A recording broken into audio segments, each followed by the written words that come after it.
Hello mga Lods! Kumusta? Today gusto ko lang i-share sa inyo yung experience ko sa Honda Click for the last 5 years. Kung hindi ka pa nakapag-subscribe sa channel ko, I am inviting you to please like this video and subscribe to my channel where I talk about motorcycles and of course action cameras. Now in this video, we're going to talk about the look, yung forma ng Honda Click, and of course, we're going to talk about the quality, the comfort, economy, and of course, yung price. So I wanted to talk about the look first because most of us, well, we admit it or not, alam naman natin na kadalasan sa atin, yung pinakaunang decision maker when it comes to buying a new motorcycle is of course yung forma ng motor. So gusto kong eto muna yung pag-uusapan, and for me, if you guys are going to ask my opinion, siguro sa category ng Honda Click, yung mga counterpart niya like Mio ng Yamaha, and of course Suzuki, at saka may iba pang mga motor na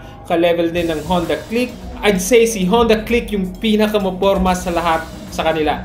Yun lang naman sa aking opinion dahil nga mahilig ako dun sa mga edgy na design. Kung i-compare ko siya sa mga sports car, siguro I would compare to like Lamborghini o kaya Ferrari na sobrang sporty niya tingnan, futuristic, and of course edgy. Now, iba-iba naman tayo ng preference when it comes to look, but then again, in my opinion, yung preference ko, mas gusto ko ng mga ganong edgy, and aside from that, yung itsura ng Honda Click is just like the CVR na crush ng marami. Now, let's go to the quality.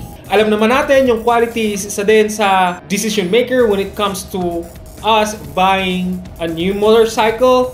So, nilagay ko siya sa pangalawang topic natin sa video na to. When it comes to quality, alam naman natin, paggawang Honda is matibay yan. Pag sinabi nating Honda, that is equivalent to quality.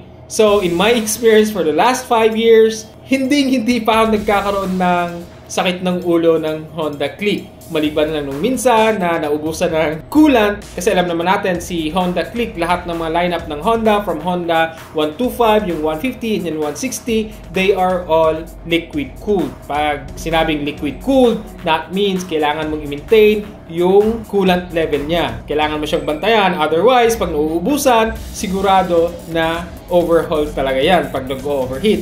But in my case, minsan na siyang nag-i-indicate na nag-overheat na siya, pero sa awa ng Diyos, hindi naman siya na-overhaul. Yung ginawa lang namin, yung technician or yung mekaniko namin is pinalitan lang ng coolant, and then may mga parts doon sa hose niya na pinalitan din para hindi na siya mag-leak, and then after that, naging maayos naman, tsaka wala nang naging sakit ng ulo. That's for the last 5 years Now, when it comes to comfort, since naka-sit upright ka naman sa motor, and of course, komportable talaga, especially pag ginagawa mo lang siyang pang downtown or kahit na pang long drive. I think when it comes to comfort, yung pinaka-complaint ko lang sa Honda Click is of course yung suspension. Kasi hindi ganun kaganda yung suspension, siguro tinipid or whatnot. But then again, when it comes to the suspension, hindi doon nagsashine si Honda Click. Now, kung yung lugar nyo naman is sementado lahat, and yung semento is hindi naman matagtag, kasi may mga sementado na lugar na alam naman natin na medyo matagtag, and then I think si Honda Click is for you. Now, when it comes to economy, sa gas consumption, I think hindi siya yung pinaka-the best, hindi rin siya yung pinaka-worst, nasa average lang si Honda Click kasi nga gawa ng CVT siya.